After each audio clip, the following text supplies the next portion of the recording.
Silakan Faksi Demokrat. Terima kasih pimpinan yang saya hormati, pimpinan dan seluruh anggota Komisi 11. Yang saya hormati Pak Dirjen, Pak Isa, beserta seluruh jajaran.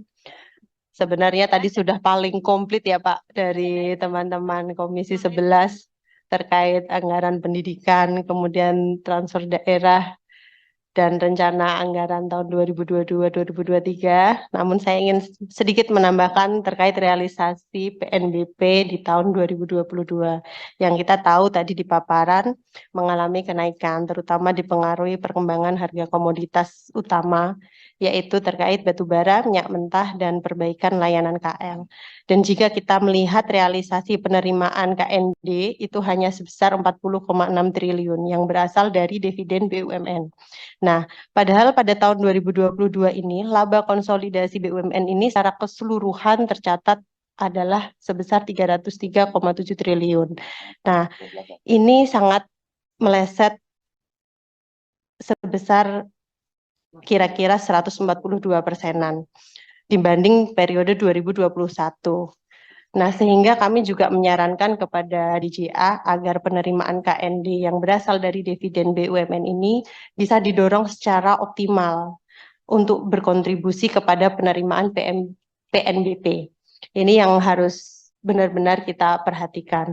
Kemudian pada awal tahun ini juga kita mendengar pendapat terkait penekanan terhadap permasalahan pengelolaan PNBP di Kementerian LHK dan Kementerian ESDM, di mana pada Kementerian LHK ini menjadi penekanan adalah potensi pendapatan kehutanan atas kegiatan di kawasan hutan yang belum dapat diperoleh.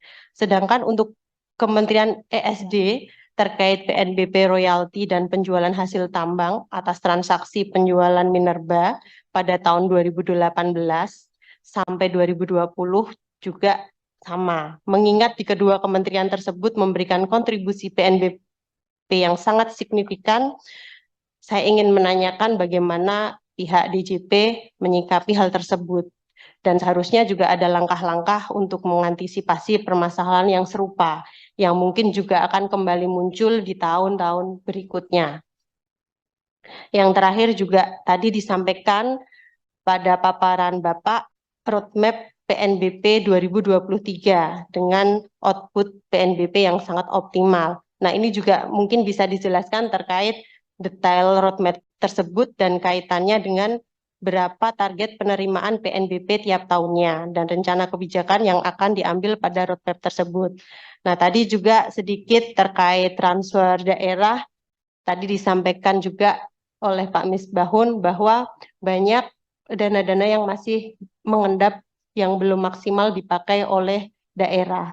Salah satu kemarin juga kita menerima audiens dari salah satu kepala daerah di dapil saya, kepala daerah di Kabupaten Blora, itu juga menyampaikan bagaimana kita bisa maksimal memakai dana transfer daerah kalau transfer daerah itu dikirimnya di akhir tahun.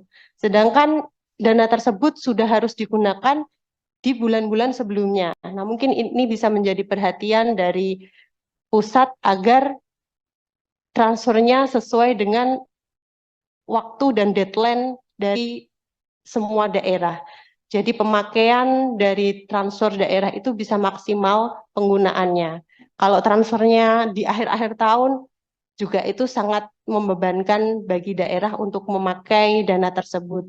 Dan kemudian juga tadi banyak pembangunan-pembangunan di daerah yang sudah dijalankan sedemikian rupa, sudah direncanakan sedemikian rupa, tapi akhirnya endingnya ada peraturan pemerintah, peraturan menteri, peraturan dari pusat yang berubah. Nah, mungkin ini bisa jadi perhatian Bapak dan teman-teman di pusat agar bisa bersinergi lagi, agar bisa sinkron lagi antara pemerintah pusat dengan pemerintah daerah agar tidak tumpang tindih seperti ini peraturannya.